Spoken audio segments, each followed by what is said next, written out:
पूरे परिवार के साथ कुछ गन्ने लेकर खेत के रास्ते घर जा रहा होता है।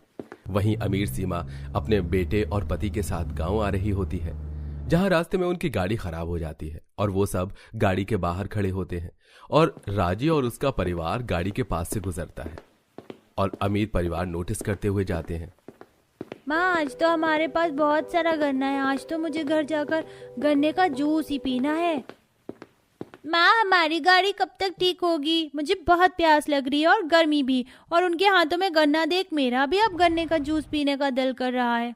पता नहीं बेटा कब तक गाड़ी ठीक होगी। इस गाड़ी को भी इस गन्ने के खेत के पास खराब होना था। सारी गलती तुम्हारे पापा की है, जो माँ बाप के एक बार कहने पर हमें शहर से गांव लेकर आ गए। अब 2 महीने यहीं रहना होगा। तुम्हें बहुत प्यास लग रही है ना? रुको, मैं अपने साथ एक कार्टन गन्ने का जूस लेकर आई हूँ। मैं तुम्हें पैकेट वाला गन्ने का जूस दे देती हूँ। इतना बोलकर सीमा अपने बेटे को गाड़ी से एक छोटे से पैकेट में गन्ने का जूस निकालकर पीने को देती है और गोलू उसे पीता है।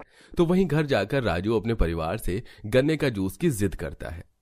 माँ, पापा, आप लोगों ने कहा था कि घर आकर आप गन्ने का जूस दोगे। मुझे ये गन्ना खाना नहीं, गन्ने का जूस पीना है।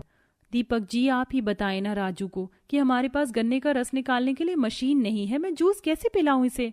बेटा, ऐसे परेशान नहीं करते। हमारे पास मशीन नहीं है जो हम गन्ने का जूस निकाल सके।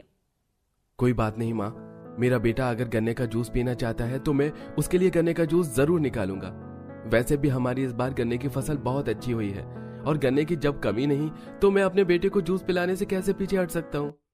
इतना बोलकर दीपक एक गन्ना लेता है और उसके छिलका निकालकर उसके छोटे छोटे टुकड़े करके इमाम दस्त में रखकर अच्छे से कूटता है और छलनी से छानकर उसका रस निकाल देता है। ये लो बेटा, आराम से पियो।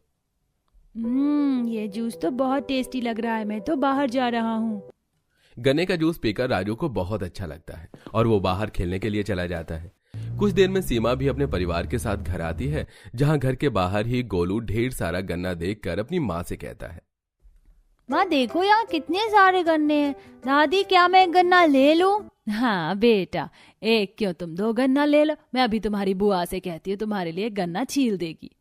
अरे नहीं माँ जी, आप तो जानती हैं ये कितना अनहाइजीनिक है। शहर में ऐसे गन्ने तो हम लोग छूते भी नहीं है। अगर मेरा बेटा ऐसे गन्ने खाएगा तो बीमार पड़ जाएगा। राजू, मैं तुम्हारे लिए शहर से गन्ने का जूस लेकर आई हूँ ना, पैकेट वाला। तुम्हारा जब भी गन्ना खाने का या जूस पीने का दिल करे तुम वही जूस पीना।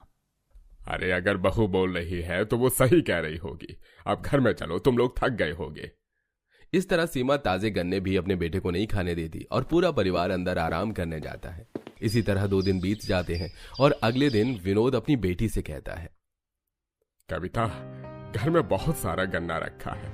मेरे पोते को गन्ने का जूस पीना है। तुम दुकान से गन्ने का जूस निकलवा कर ले आओ। पापा जी, किसी को भी वो खराब गन्ने का जूस निकलवाने या पीने की जरूरत नहीं है। मैं शहर से बिल्कुल फ्रेश पैकेट वाला गन्ने का जूस लेकर आई हूँ। आप सब वही पी लीजिए। सीमा के कहने पर विनोद सारे गन्ने बाहर रखवा देता है और पूरा परिवार निशा का दिया हुआ पैकेट वाला गन्ने का जूस पीता है।